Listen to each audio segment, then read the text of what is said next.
महफिल Urdu YouTube channel पर हम आपका एक बार फिर इस्तकबाल करते हैं और आपको खुशामदीद कहते हैं। अज़ीज़ तलबा, आज हम NCERT उर्दू क्लास 7 के लेसन नंबर 6 यानी सबक नंबर 7 को पढ़ेंगे। और आज एक खुशखबरी की बात आपके लिए ये है कि आज इस्लामिक नया साल शुरू हो रहा है। जैसे कि आप जानते हैं, जो ईस्वी का नया साल होता है वो 1 जनवरी से शुरू होता है और जो हिजरी का नया साल है वो होता है 1 मुहर्रमुल हराम से शुरू।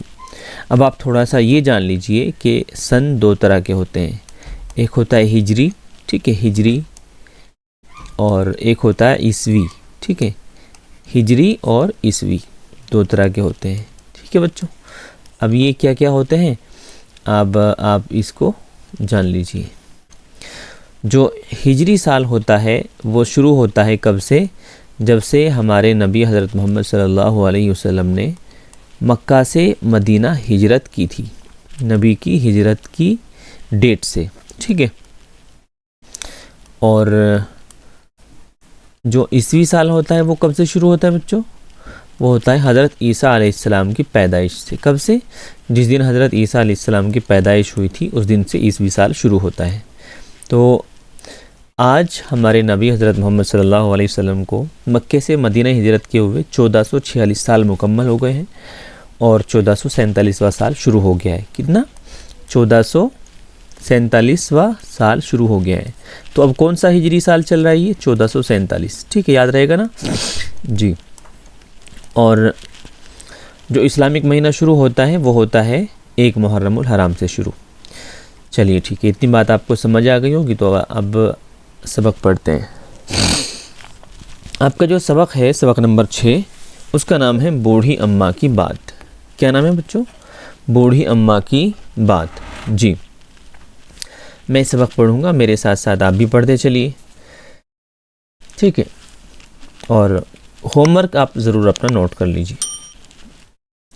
गोमा मोरी एक किसान था। किसान का नाम क्या था, गोमा मोरी। उसके पास गुज़र बसर के लिए खेती के अलावा 1 गाय, 1 जोड़ी बैल और 20 बकरियां थी। उसका एक छोटा सा घर था जिसके सामने जानवर बांधने का बाड़ा था, ठीक है। अब देखिए, बाड़ा किसको बोलते हैं बच्चों, जहाँ पे जानवर बांधे जाते हैं ना, उस जगह को बाड़ा बोलते हैं। गांव के जो बच्चे हैं वो समझ गए होंगे। पिछले 3 साल से बारिश बहुत कम हुई थी, इसलिए ना फसलें हुई ना चारा पैदा हुआ। चारा किसको बोलते हैं, जानवरों का जो खाने का खुराक होती है, घास होता है, उसको चारा बोलते हैं। इस साल अषाढ़ भी सूखा रह गया। अब अषाढ़ क्या होता है, अषाढ़ एक महीने का नाम होता है। जैसे हमने आपको बताया ना ऊपर कि इस्लामिक महीने होते हैं और ईस्वी महीने होते हैं, इसी तरह एक शक संवत होता है जिसको हिंदू महीने बोलते हैं। वो होता है चैत, वैसाख, जेठ, आषाढ़ वगैरह से शुरू होता है। तो आषाढ़ का महीना कौन सा होता है, चौथा महीना, ठीक है जी। बारिश की कोई उम्मीद ना रही।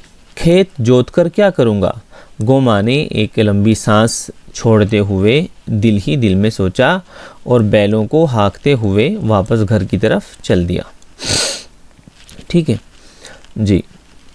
आगे आइए। अगले दिन सुबह को गोमा जल्दी सोकर उठा, गाय, बैल और बकरियों को बाड़े से निकाला।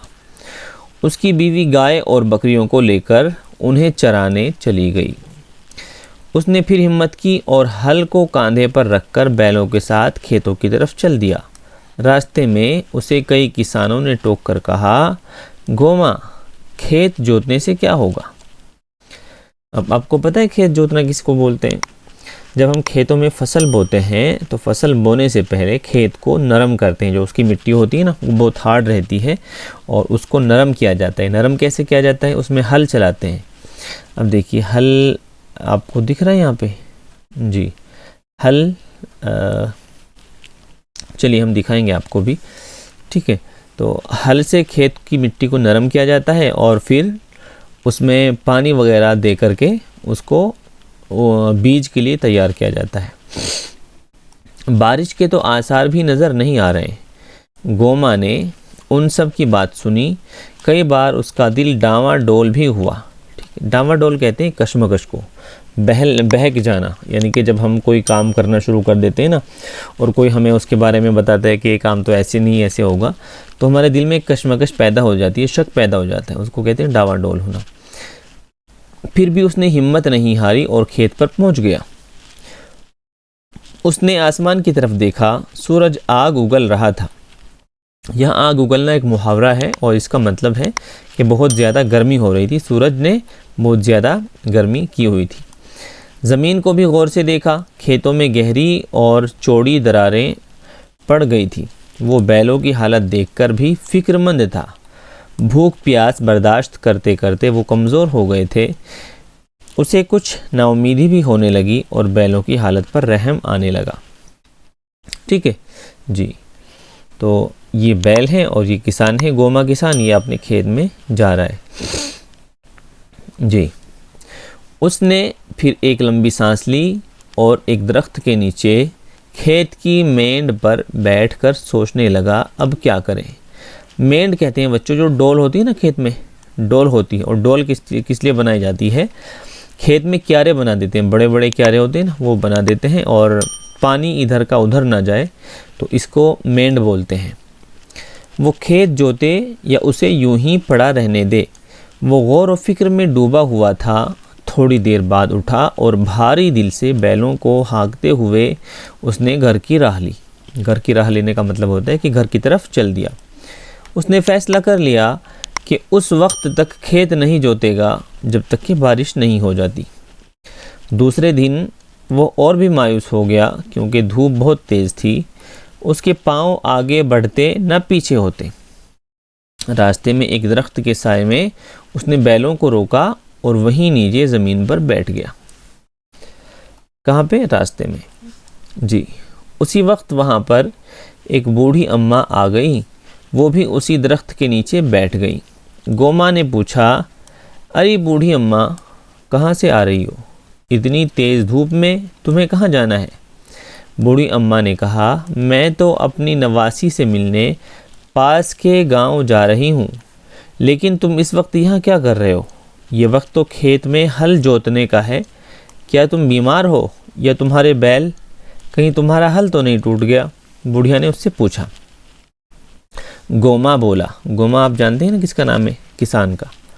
नहीं अम्मा, ना तो मैं बीमार हूँ, ना मेरे बैल बीमार हैं, और ना ही मेरा हल टूटा है। टूटी है तो मेरी हिम्मत। अम्मा तुम तो वाकिफ़ हो, यानी कि तुम तो जानती हो, 3 साल हो गए बारिश ठीक से नहीं हुई। इस साल भी यही हाल है। फिर मैं खेत जोत कर क्या करूँगा? बूढ़ी अम्मा बोली, देखो बेटा, बारिश तुम्हारे हाथ में नहीं है, ये तो कुदरत पर मुनहसिर है, यानी कि ये तो ईश्वर पर, अल्लाह पर मुनहसिर है। वो जब चाहेगा बारिश हो जाएगी। जब बादल आएंगे तो बारिश ज़रूर होगी। तुम्हारा काम है खेत जोत कर तैयार करना, तो तुम अपना काम वक्त पर करो। कुदरत अपना काम करेगी और बारिश ज़रूर होगी। गोमा फिर बूढ़ी अम्मा से बोला, खेत खाली पड़े हैं, मेरे बैल दुबले हो गए हैं, इन्हें पेट भर चारा तक नहीं मिल रहा है, पीने के लिए पानी की किल्लत है। चारा पानी ही क्या, यहाँ तो दरख्तों की पत्तियां तक खुश्क हो गई हैं। खुश्क कहते हैं सूख जाने को, ठीक है। बेचारे बैल कैसे हल खींचे? बारिश की उम्मीद हो तो हिम्मत भी करें। गोमा ने मायूस होते हुए कहा। बूढ़ी अम्मा बोली, बेटा तुम मायूसी की बातें मत करो, दरख्तों की बात भी तुमने खूब कही, यहाँ तो उन्हें काटा जा रहा है। देखो वो अब बचे ही कहाँ हैं? जब दरख्त नहीं होंगे तो बारिश कैसे होगी? हरियाली कहाँ होगी? हरियाली नहीं तो बारिश भी नहीं। लेकिन जो हुआ सो हुआ। अब तो तुम लोग दरख्तों पर तवज्जो दो, खेतों में हल चलाओ, इन्हें जोतकर बोने के लिए तैयार करो, कभी ना कभी तो बारिश होगी ही। बूढ़ी अम्मा ने गोमा की हिम्मत बंधाते हुए कहा और छड़ी के सहारे उठते हुए अपनी राह चल दी, यानी कि अपने रास्ते में चलना शुरू कर दिया। देखिए बच्चों, यहाँ पे कई सारी बातें आपको समझने की हैं। एक तो ये है कि अल्लाह तबारक व ताला ने इस दुनिया को दारुल असबाब बनाया है। वैसे तो जो वो चाहता है वही हो जाता है, लेकिन इस दुनिया के अंदर कोई भी चीज़ बग़ैर ज़रिए के नहीं होती, विदाउट रीज़न नहीं होती। तो बारिश का जो ताल्लुक़ है वो हरियाली और पेड़ों से ज़्यादा है। जहाँ पेड़ कम होते हैं या लोग पेड़ ज़्यादा काट देते हैं, वहाँ बारिश कम होती है। इसीलिए पेड़ों को नहीं काटना चाहिए, और अगर पेड़ काटने पड़ जाएं तो उनकी जगह नए पेड़ ज़रूर लगाने चाहिए। ठीक है, चलिए सबक पढ़ते हैं। वैसे तो गोमा मायूस था, मगर बूढ़ी अम्मा की बातों से उसकी ढारस बंध गई। ढारस बंधना कहते हैं हिम्मत बंधने को। अगले दिन से उसने पूरे जोश के साथ अपना खेत जोतना शुरू कर दिया। लगातार 4 दिन तक हल चलाया। खेत खूब अच्छी तरह तैयार हो गए। गोमा अपना काम पूरा करके बहुत खुश था। वो अब बैलों को हाँकते हुए घर की तरफ गाता गुनगुनाता चल दिया। 4 दिन की सख्त मेहनत की वजह से वो निढाल हो चुका था। निढाल होना बोलते हैं जब थक के इंसान चूर हो जाता है ना, बहुत मेहनत करने के बाद बदन टूट जाता है, उसको बोलते हैं निढाल होना। घर पहुंचते ही सो गया। उस रात उसे खूब अच्छी नींद आई। सुबह जब वो सोकर उठा तो गाय रांभ रही थी। रांभना कहते हैं गाय की जो आवाज़ होती है ना, हाँ, जो आवाज़ निकालती है उसको रांभना कहते हैं। बकरियां मिमिया रही थी। अपने जानवरों की ये आवाज़ें सुनने के लिए उसके कान तरस गए थे। तभी उसकी बीवी ने उसे बाहर से आवाज़ दी, अजी सुनते हो, बाहर तो आओ, बारिश होने वाली है। गोमा फ़ौरन बाहर आया। उसने देखा मौसम बहुत सुहाना हो गया था। आसमान में बादल छा गए थे। वो बादलों को देर तक देखता रहा। उसे लगा जैसे बादलों की ओट से बूढ़ी अम्मा की मुस्कुराती हुई शक्ल उभर आई हो। उसे बूढ़ी अम्मा की बात रह रह कर याद आ रही थी। उसने दिल ही दिल में सोचा, वो ठीक ही कह रही थी कि तुम अपना काम वक्त पर करो, कुदरत अपना काम करेगी। और देखते ही देखते बारिश तेज़ से तेज़ तर होती चली गई। और ये सबक लिया गया है लोक कहानी से।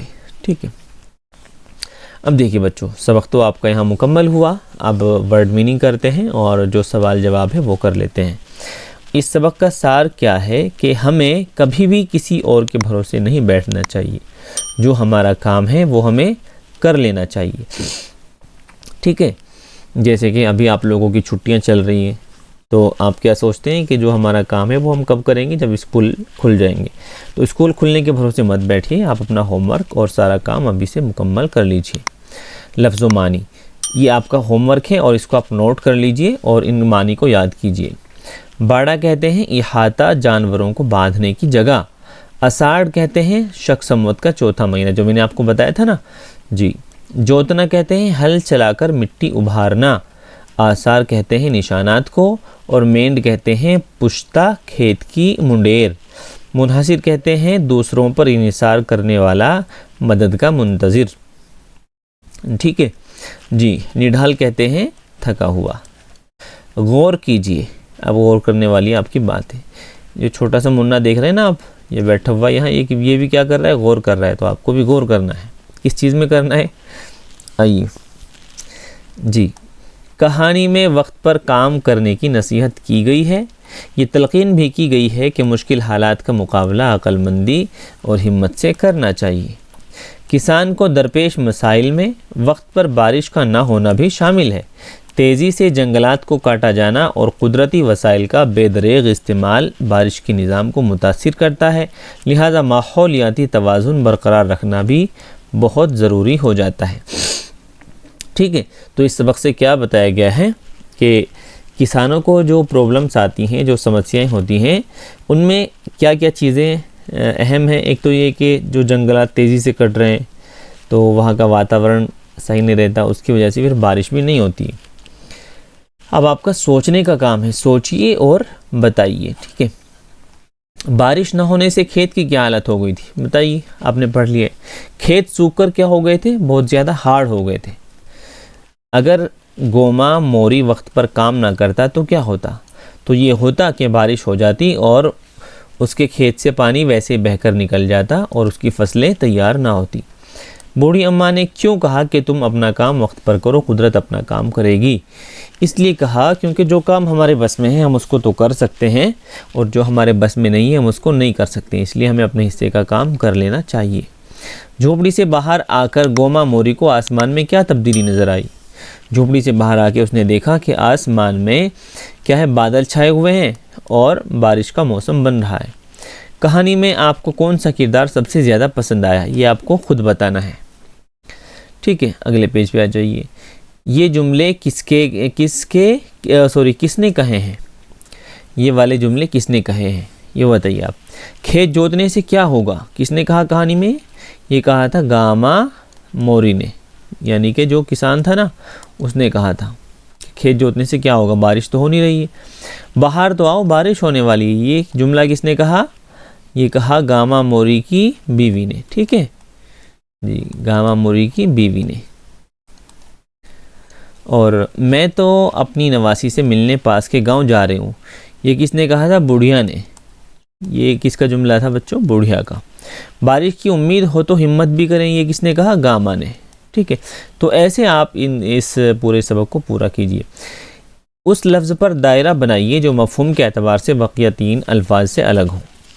आपको क्या करना है, उसको उसके ऊपर सर्कल बनाना है। देखिए इसमें इन्होंने 4 दिए हुए हैं ना, 1 2 3 4, तो इनमें से 3 का माना तो एक जैसा है, 3 की मीनिंग क्या है, एक है, और एक इनमें से अलग है। जैसे यहाँ पे देखिए आप मिसाल, घर भी उसी को कहते हैं, मकान को ही घर कहते हैं, और हवेली भी क्या होता है, घर होता है। लेकिन जो बाड़ा होता है ना वो किसके रहने की जगह होती है, गाय भैंसों की। ठीक है, गाय भैंस रहती हैं कहाँ पे, बाड़े में। ठीक है, तो ऐसे ही इसमें भी होगा, आसार, आबाद, बाक़ियात, अलामत। तो आसार और अलामत और बाक़ियात तीनों एक हैं, तो यहाँ क्या हो जाएगा, आबाद इनमें से अलग है। ठीक है, तो आप इसके ऊपर बनाइए गोला। हिम्मत, ताकत, हौसला, बुज़दिली, ये तीनों एक ही माना के अल्फाज हैं और ये अलग है, तो यहाँ बनाइए। वतन, मैदान, खेत, खलियान, खेत, खलियान और मैदान तीनों एक ही माना के हैं और वतन अलग है। ठीक है, तो इस पर आप गोला बनाइए। पहाड़, कोह, वादी, कोहसार, पहाड़ भी वही होता है, कोहसार भी वही होता है, और कोह भी पहाड़ को ही कहते हैं, तो वादी इनमें से अलग है। ठीक है, अब्र, बहर, बादल और घटा, बादल, घटा और अब्र सभी एक माना देते हैं, बहर अलग है, तो यहाँ पे गोला बनाइए आप। कौन सा जुमला किसके बारे में कहा गया है, लिखिए। हालत पर रहम आने लगा, बताइए किसके बारे में कहा गया है। आग उगल रहा था, कौन उगल रहा था, सूरज। सूरज क्या हो रहा था, आग उगल रहा था। घर पहुँचते ही कौन सो गया, गामा। ठीक है, वो अब बचे ही कहाँ हैं, कौन कहाँ बचे, पेड़ के बारे में कहा गया। ठीक है, जंगलात के बारे में, सॉरी। ठीक है, तो आप ऐसे ही यहाँ पे लिखिए। अगर किताब आपको नहीं मिली है तो किताब जल्दी ही मिल जाएगी, या फिर आप ऑनलाइन भी इसको मंगा सकते हैं, और फिलहाल के लिए आप इसको डाउनलोड कर लीजिए। लिंक मैं इसी वीडियो के डिस्क्रिप्शन में इसका डाल दूंगा। दी गई इबारत को पढ़िए और सवालों के जवाब लिखिए। देखिए, सब्ज़ इनकलाब किसको बोलते हैं, हरित क्रांति को, ग्रीन रिवॉल्यूशन। एक ज़राअती तहरीक थी जो 20वीं सदी के वस्त में शुरू हुई। ज़राअती कहते हैं खेती बाड़ी के बारे में। 20वीं सदी कहते हैं किसको, 1900 के बाद 1901 से और 2000 तक जो सन आए हैं वो कौन सी सदी कहलाती है, 20वीं। वस्त कहते हैं बीच को, दरमियान को, यानी कि कब की बात हो रही है, 1950 के आसपास की बात हो रही है। शुरू हुई, उसका मकसद ज़राअत में जदीद टेक्नोलॉजी के ज़रिए पैदावार में इजाफ़ा करना था। उस इनकलाब को हिंदुस्तान लाने में डॉक्टर MS स्वामीनाथन, बच्चों ये सवाल बहुत ज़्यादा आता है, बहुत बार अक्सर इम्तहानात में पूछा गया, अभी तक सवाल है कि हरित क्रांति के जनक कौन है, तो इसका जवाब होता है MS स्वामीनाथन। ठीक है, तो उन्होंने अहम किरदार अदा किया। उस इनकलाब के ज़रिए गेहूं की पैदावार में सबसे ज़्यादा इजाफ़ा हुआ, लेकिन वक्त की ज़रूरत के मुताबिक अब दोबारा कीमियाई खादों, कीड़े मारने वाली दवाओं और दीगर मसनूई मवाद के बजाय कुदरती ज़राए और माहौल दोस्त तरीक़े इस्तेमाल किए जाते हैं, जिसे नामियाती ज़राअत यानी ऑर्गेनिक फार्मिंग कहते हैं। उसका मकसद ज़मीन की ज़रख़ेज़ी को महफूज रखना, कुदरती वसाइल का तहफ़्फ़ुज़ करना और सेहतमंद ग़िज़ाई पैदावार फ़राहम करना है। देखिए, इससे एक चीज़ समझ में आती है, जो हम अपने खेतों में खाद डालते हैं ना, आजकल दवाई डालते हैं बहुत ख़तरनाक वाली, कीड़े मारने वाली, तो उनसे क्या हो रहा है बच्चों, ज़मीन पे असर पड़ रहा है, फसलों पे। फसलें तो उग रही हैं, अनाज ज़्यादा हो रहा है, लेकिन ज़मीन क्या हो रही है, उससे ख़राब हो रही है। कैसे ख़राब हो रही? वो जब कीड़े मारने वाली दवाई ज़मीन में जाती हैं तो फिर वो पानी के साथ घुल करके हमारे पीने वाले पानी में भी शामिल होती हैं, जो बीमारियों का ज़रिया बनती है। इसी तरह ज़मीन के अंदर जब जाती हैं तो जो वहाँ पे बहुत छोटी छोटी मखलूक है, कीड़े मकोड़े, उनको भी ख़त्म कर देती है। जी, अब आप जवाब दीजिए, सब्ज़ इनकलाब का आगाज़ कब हुआ? तो 20वीं सदी के वस्त में, यानी कि 1950 के आसपास। ठीक है। हिंदुस्तान में सब्ज़ इनकलाब का मैमार किसे कहा जाता है? डॉक्टर स्वामीनाथन को। सब्ज़ इनकलाब के असरात क्या हैं वो लिखिए। क्या है? इससे खेती बाड़ी में और खुसूसन गल्ले की पैदावार में इजाफा हुआ। सब्ज़ इनकलाब से किस फसल को सबसे ज़्यादा फ़ायदा हुआ? वो मैंने बता दिया आपको, अनाज, गेहूँ। ठीक है। नामियाती ज़राअत के फ़ायदे लिखिए। इससे, नामियाती ज़राअत मतलब ऑर्गेनिक फार्मिंग, क्या फ़ायदे हैं? इससे ये होगा कि हमारी ज़मीन पर ज़्यादा असर नहीं पड़ेगा जहरीली दवाओं का, और जो ज़खायर हैं ज़मीन के अंदर वो काफ़ी वक्त तक मौजूद रहेंगे। पढ़िए, समझिए और लिखिए। दिए गए जुमलों को गौर से पढ़िए। अरे बूढ़ी अम्मा, कहाँ से आ रही हो इतनी तेज़ धूप में?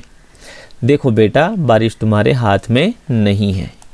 ऊपर दिए गए जुमलों में लफ्ज़ अरे और बेटा के बाद अलामत, ये वाली अलामत है ना, ये वाला जो सिंबल है, इसके बारे में बात हो रही है। इस वाले सिंबल के बारे में इस्तेमाल की गई है। ये अलामत उन अल्फाज के बाद लगाई जाती है जहाँ दुख, खुशी या हैरत के जज्बे या किसी को मुखातिब किया गया हो। ये खिताबिया और फजाइया की अलामत कहलाती है।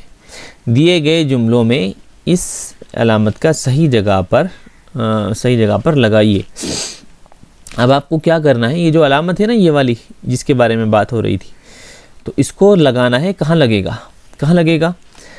अफसोस, तुमने वक्त की कदर नहीं की, तो कहाँ लगेगी? यहाँ लगेगी, यहाँ। ठीक है। अरे वाह, तुमने तो कमाल कर दिया, कहाँ लगेगी? यहाँ पे लगेगी। हाय, मेरी किताब गुम हो गई, कहाँ लगेगी? यहाँ पे लगेगी। शाबाश, तुमने बहुत अच्छा काम किया, यहाँ पे लगेगा। ठीक है। तो इस अलामत को क्या कहते हैं बच्चों? फजाइया कहते हैं, खिताबिया या फजाइया। ठीक है। ओफो, बारिश ने सारा प्रोग्राम ख़राब कर दिया, तो कहाँ लगेगी? यहाँ पे। ठीक है। उफ, ये गर्मी बर्दाश्त से बाहर है, कहाँ लगेगी? यहाँ पे। अरे तुम यहाँ कैसे आ गए? यहाँ पे लगाएंगे। ठीक है। तो ये आपका पूरा सबक हो गया है। चलिए, थोड़ा सा और बचा हुआ है, जल्दी से इसको कर लेते हैं। सबक में आए उस जुमले पर गौर कीजिए। देखते देखते बारिश तेज़ और तेज़ तर होती चली गई। यहाँ बारिश की शिद्दत और तेज़ी को ज़ाहिर करने के लिए तेज़ और तेज़ तर अल्फाज इस्तेमाल किए गए। तेज़ तर में तर लाहिक़ा का इस्तेमाल किया गया है। बामाना लफ्ज़ के बाद आने वाले हरूफ को लाहिक़ा कहते हैं। आप तर लाहिक़ा लगाकर 5 अल्फाज लिखिए। अब देखिए, अब आप एक चीज़ समझिए, उर्दू में 2 चीज़ें होती हैं। एक होता है साबिक़ा, क्या होता है बच्चों? साबिक़ा। और एक होता है लाहिक़ा। ठीक है, लाहिक़ा। जैसे हिंदी में होते हैं ना, एक होता है उपसर्ग, क्या होता है बच्चों? उपसर्ग, और एक होता है परतइये। और इंग्लिश में भी होता है, एक होता है प्रीफिक्स, एक होता है सफिक्स। ठीक है। तो कहने का मतलब ये है कि जो साबिक़ा होता है वो पहले लगता है, किसी हर्फ के या किसी लफ्ज़ के पहले जुड़ जाता है और उसका मतलब बदल जाता है। जैसे एक होता है लफ्ज़ उर्दू का कार के माने होता है काम के, और इससे पहले अगर हमने बे जोड़ दिया तो ये बे क्या कहलाएगा? ये बे कहलाएगा साबिक़ा। ठीक है। इस बे को हम साबिक़ा कहेंगे। और जब बे प्लस कार हो जाएगा तो क्या हो जाएगा? बेकार, यानी कि जो चीज़ किसी काम के नहीं है उसको बेकार कहते हैं। ठीक है। या ऐसे ही देख लीजिए, एक लफ्ज़ होता है तमीज़ का आपको पता है ना, तमीज़। अगर हम इसमें शुरू में बद जोड़ देंगे तो क्या बन जाएगा? बदतमीज़ बन जाएगा। क्या बन जाएगा बच्चों? बदतमीज़। ठीक है। तो जो शुरू का है ये, इसको बोलते हैं साबिक़ा, इसको साबिका बोलेंगे बद को, और जो बाद में है ये पूरा लफ्ज़ है, तो क्या बन जाएगा बदतमीज़, ठीक है, जिसके अंदर तमीज़ ना हो या जो बुरी तमीज़ वाला हो। और लाहिका कहते हैं बाद में जुड़ने वाले को, ठीक है, लाहिका बाद में जुड़ता है, साबिका पहले जुड़ता है, ठीक है, जिस तरह प्रीफिक्स पहले जुड़ता है और सफिक्स बाद में जुड़ता है। आपको क्या करना है, ऐसे 5 अल्फाज बनाने हैं जिनमें हम बाद में तर जोड़ के कोई भी लफ्ज़ बना सकते हैं। जैसे एक मिसाल इन्होंने दी है कि तेज़ तर, है ना, क्या है, तेज़ तर। तो तेज़ तर का क्या मतलब होता है, बहुत तेज़, ठीक है। ऐसे आप लिख सकते हैं बरतर, बरतर का क्या मतलब होता है, आला, ऊंचा, ठीक है। और इसी तरह आप सोचिए और क्या हो सकता है जिसमें तर जुड़ता है बाद में। कबूतर मत बना दीजिएगा आप, कबूतर में तो पूरा का पूरा एक अल्फाज है, ठीक है, बताइए जल्दी से। बदतर भी बोल सकते हैं, बदतर, ठीक है, तर हो ही गया तो क्या बन जाएगा बदतर, ठीक है, यानी कि बहुत बुरा, ये बरतर हो जाएगा। इसका मतलब होता है बरतर का बहुत अच्छा, और बदतर का मतलब होता है बहुत बुरा, ठीक है। तो इस तरह ही आपको 2 और लिखने हैं, 3 मैंने आपको बता दिए। चलिए आगे आ जाइए। मिसाल के मुताबिक लफ्ज़ों की ज़िद लिखिए और उन्हें जुमलों में इस्तेमाल कीजिए। ज़िद का क्या मतलब होता है बच्चों, होता है विलोम।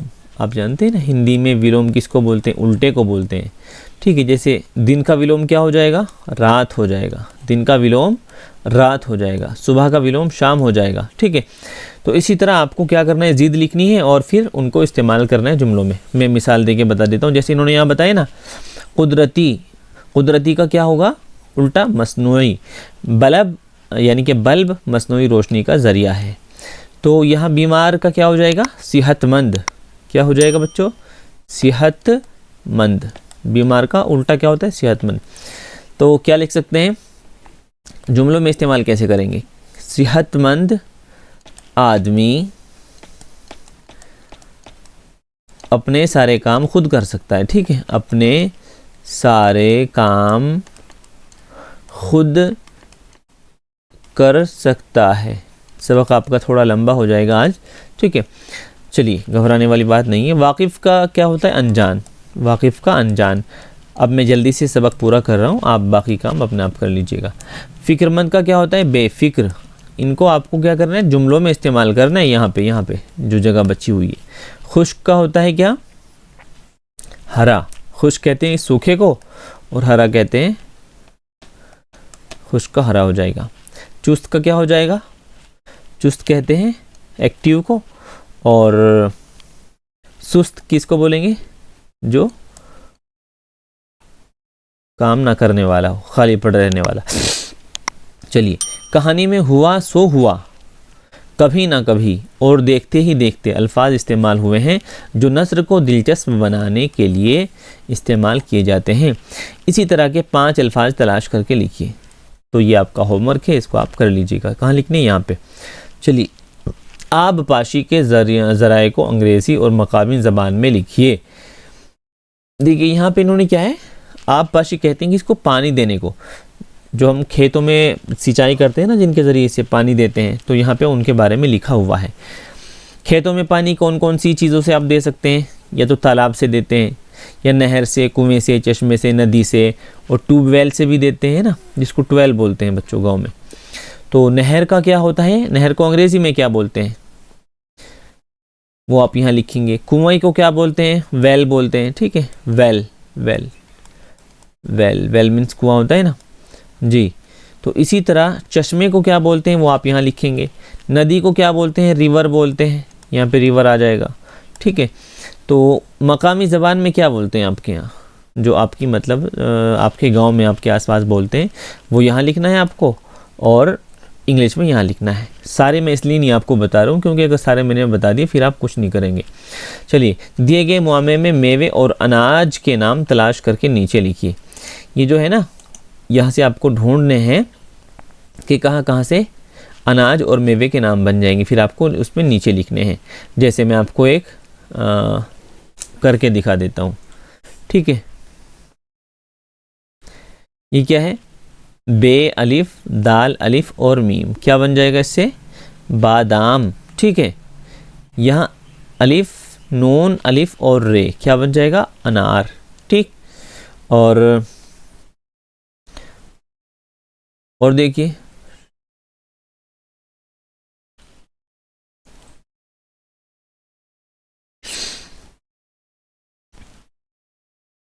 ये क्या बन जाएगा? मीम, वाव, नून और गाफ, मूंग बन जाएगा। तो इसी तरह आपको यहाँ से नाम ढूंढने हैं और कहाँ लिखने हैं? जो नीचे दिए गए ना 1 2 3 करके यहाँ पे लिखने हैं आपको। बड़ा आसान है, आप आराम से लिख सकते हैं। चलिए अब आ जाते हैं, थोड़ा सा आगे और पढ़ लीजिए, बस मुकम्मल होने वाला है आपका, लास्ट पेज बचा है। तख्लीकी इजहार, क्या है ये? तख्लीकी इजहार। जी, खेत जोतकर क्या करूँगा? गोमा ने एक लंबी सांस छोड़ते हुए दिल ही दिल में सोचा और बैलों को हाँकते हुए वापस घर आ गया। आपको ऐसा कोई वाक़या या काम याद है जब आपने किसी काम को करने के लिए दिल ही दिल में सोचा हो लेकिन कर ना सके हों? इस वाक़ये की तफसील लिखिए और दोस्तों को सुनाइए। हाँ, तो कभी कभी आपने सोचा होगा ना कि चलो यार होमवर्क कर लेता हूँ, और फिर एकदम से दिमाग में आया कि अरे नहीं, अभी तो बहुत दिन बचे हुए हैं, जब स्कूल खुलेगा तभी कर लेंगे, है ना। जी, बारिश और दरख्तों के कटने का माहौलियाती तवाज़ुन पर क्या असर पड़ता है? अपने हम जमात साथियों के साथ मिलकर एक मुख्तसर मज़मून लिखिए। ठीक है, किस बात पे? कि बारिश और दरख्तों के कटने का माहौल पर, पर्यावरण पर क्या असर पड़ता है। किस महीने में कौन सी फसल बोई और काटी जाती है, उसके बारे में दोस्तों से गुफ्तगू कीजिए। आज खेती के तरीक़ों में कौन कौन सी तब्दीलियाँ आ गई हैं, अपनी ज़बान में लिखिए। पहले खेती कैसे होती थी और आज खेती कैसे होती है? पहले बैलों के ज़रिए से खेती होती थी। अमली काम आपका, ये प्रैक्टिकली वर्क है। ठीक है बच्चों, जिस तरह जनवरी, फरवरी, मार्च वगैरह ईसवी सन के 12 महीनों के नाम हैं, उसी तरह हिंदी शक संवत और विक्रम संवत में चैत्र, बैसाख, ज्येष्ठ और हिजरी में मुहर्रम, सफ़र, रबीउल अव्वल वगैरह महीने होते हैं। अपने बड़ों की मदद से ईसवी सन, शक संवत और हिजरी सन के महीनों के नाम मालूम कीजिए और अलग अलग खानों में लिखिए। देखिए ये आपका होमवर्क है और ये आपको करना ही है। कैसे करना है देखिए, मैं आपको बता देता हूँ। सबसे पहले हम क्या करते हैं, ईसवी महीनों के नाम लिखते हैं। ये तो आपको पता ही है, क्या है? जनवरी, है ना, जनवरी और फरवरी, मार्च। इस महीने में, इस वाले खाने में आप क्या करेंगे? ईसवी नाम लिखेंगे। इसमें हिजरी लिखेंगे। तो मैंने आपको बताया है कि हिजरी कहाँ से शुरू होता है? मुहर्रमुल हराम से, मुहर्रमुल हराम। तो आज क्या है बच्चों? 1 मुहर्रमुल हराम है। आज कितनी तारीख है? आज 1 मुहर्रमुल हराम है आज, और आज नया साल शुरू हो रहा है। ठीक है, आज क्या हो रहा है? नया साल शुरू। कौन सा? 1447वां। कितना? 1447वां। तो हमारे जो नबी की हिजरत थी मक्के से मदीने, उसको आज 1446 साल मुकम्मल हो गए। तो मुहर्रमुल हराम के बाद क्या आता है? सफ़रुल मुज़फ़्फ़र। ठीक है, सफ़रुल मुज़फ़्फ़र ऐसे। और उसके बाद आप पूरा देख लीजिए। उसके बाद आता है रबीउल अव्वल, रबीउल अव्वल। तो ऐसे आप यहाँ लिखेंगे। ये कौन से उससे महीने से शुरू होता है? शक संवत यानी हिंदी महीने, चैत से। ठीक है, चैत, बैसाख, ज्येष्ठ जिसको जेठ बोलते हैं, ठीक है, आषाढ़। तो ऐसे ही आप पूरे 12 महीनों के नाम लिखेंगे। ठीक, ये आपका हो जाएगा यहाँ पे पूरा सबक। जी, आपको मालूम है कि सूरज की गर्म किरणें जब समुद्र के पानी पर पड़ती है तो पानी बुखारात बनकर बादल की शक्ल में ऊपर को उठता है। फिर ये बादल हवाओं के दोष पर सफ़र करके ज़मीन पर बरस पड़ते हैं। इस पूरे अमल की तस्वीर बनाइए और क्लासरूम में पेश कीजिए। ज़राअत और किसानों की बहबूद के लिए हुकूमत की जानिब से प्रधानमंत्री किसान मानधन योजना, फसल बीमा योजना और क्रेडिट कार्ड, क्रेडिट गारंटी वगैरह कई प्रोग्राम चलाए जा रहे हैं। नीचे दिए गए वेब लिंक की मदद से इन प्रोग्रामों के बारे में मालूमात हासिल कीजिए और एक मजमून लिखिए। तो जब आप इस वाले जो लिंक है इसको इंटरनेट पे डालेंगे ना, तो यहाँ से आपको सारी जानकारियाँ मिल जाएंगी। तो दोस्तों ये था आज का आपका सबक। उम्मीद करते हैं आपको अच्छा लगा होगा, समझ में आया होगा। अगर आपने अभी तक इस चैनल को सब्सक्राइब नहीं किया है तो कर लीजिए, क्योंकि आपकी सारी क्लासेस यहीं पे अपलोड होती रहेंगी।